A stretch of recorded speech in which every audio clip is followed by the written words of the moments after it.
So ito na yon, yung alternating current dati na nasira. Tapos ginawa nating direct current na yon. Naging 12 volt siya. So ito yung nilagay ko.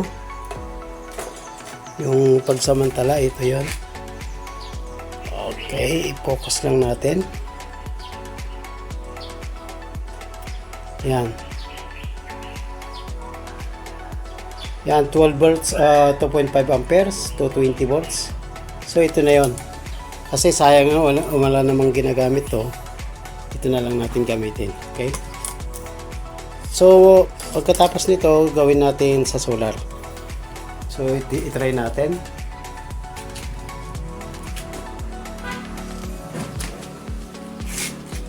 Pali, ito yung riniper ko pala. Hindi na ako naglagay ng tornilyo, so copper wire na lang. Yung ito banda. Yung ito. Yung yan. So, direct current naman, di naman nakakakuryente. Okay lang naman. Okay, so i-demo natin. I-start natin yan.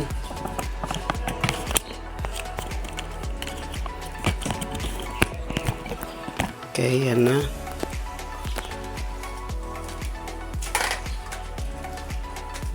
Gumawa rin ako ng sarili niyang switch. So, kaya tayo positive. Positive dito banda. Okay. Then, negative dito. Pag direct current, ibig sabihin mayroong positive at negative. Pag alternating current, ibig sabihin kahit baliktaran. Okay, so i-try natin i-switch.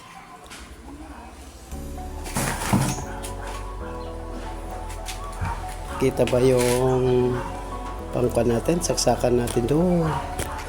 Yan yung saksakan natin. So, yan.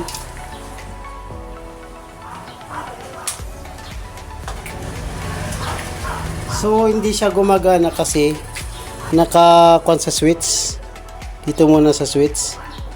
Pag pinindot kong ganyan, yan, salipan natin.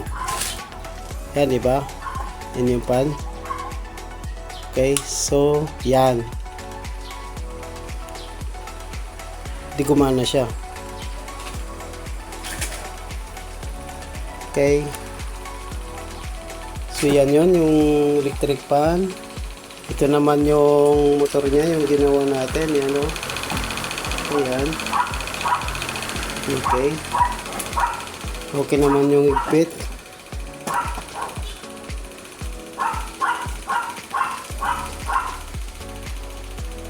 Ayan. Hindi ko muna linagyan ng fan, pero ito walang kuryente kasi direct current to. Hindi dati na nakakatakot kasi alternating current. So, direct current, that means para battery na nagpapatakbo. Okay. So, thank you. And then, iset natin sa sa solar naman. Thank you. So, yan na yung original natin. So, dito tayo maglalagay ng positive at saka negative. Dito, papunta sa electric fan. So, 18 volts yung ginamit ko dito sa panel, dito sa taas. So, breaker siya. And then, mayroon akong nilagay dito na voltmeter. So, 15 yung pumapasok. 16, ganyan. Yan yung pumapasok na count. Dito naman sa battery, nagiging 12. So, ibig sabihin, full charge siya. Yung battery natin dito. So, naka-full charge siya. So, itong gamitin natin. So, gawa tayo dito, tapos dito naman. Tignan natin kung paano yung voltage drop niya. Okay.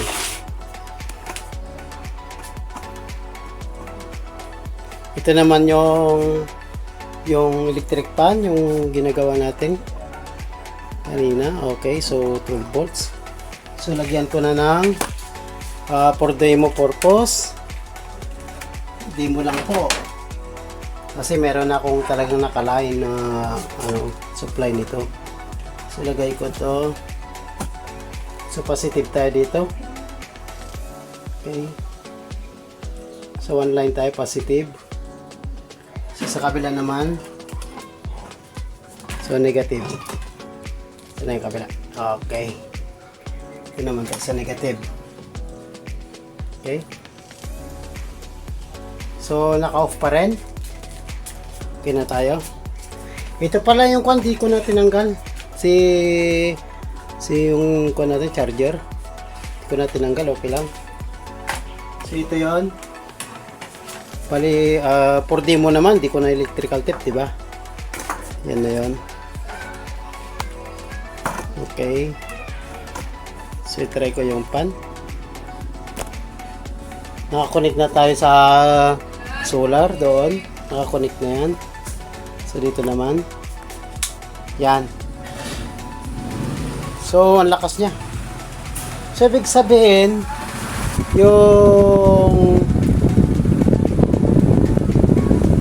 yung volts natin sa 15 volts hindi pa rin ano, nababawasan. 18 volts yung doon sa panel, nagiging 15, running to 16 siya. So 3 amperes yung nagagamit natin. Yun, 3 amperes. Okay.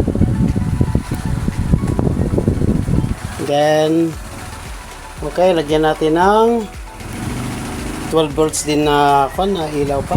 Okay na yan. So, lagay ko muna yan, pero ganyan muna. Kasi mainit eh.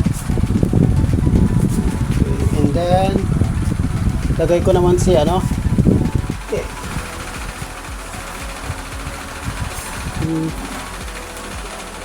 So, pero ito,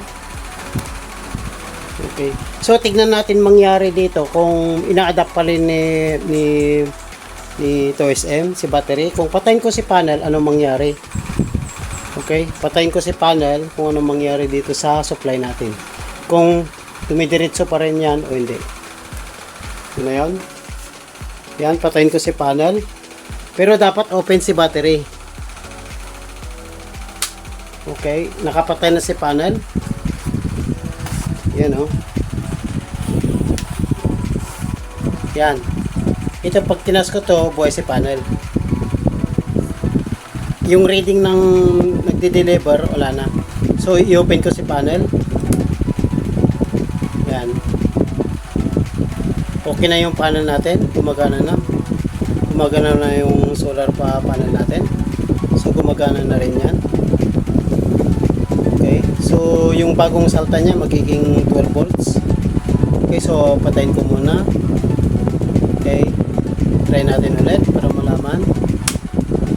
Okay, yan. Gumagana pa rin si pan. User battery na to. Si pan naman, ano yan, 11 na siya. Nawawala. Ayan, 11 naglulus na.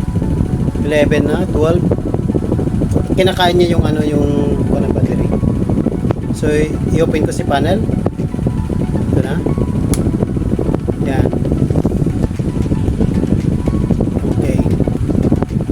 So, itong si panel, kinakargaan niya. Kinakargaan niya si panel.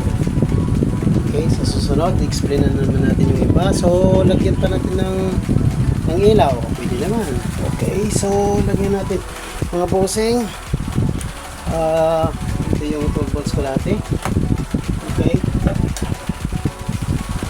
Ito naman.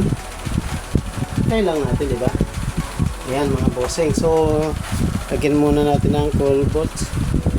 Maganda. Yan. 11.8. So, ibig sabihin, sinisip-sip niya yung pag-supply.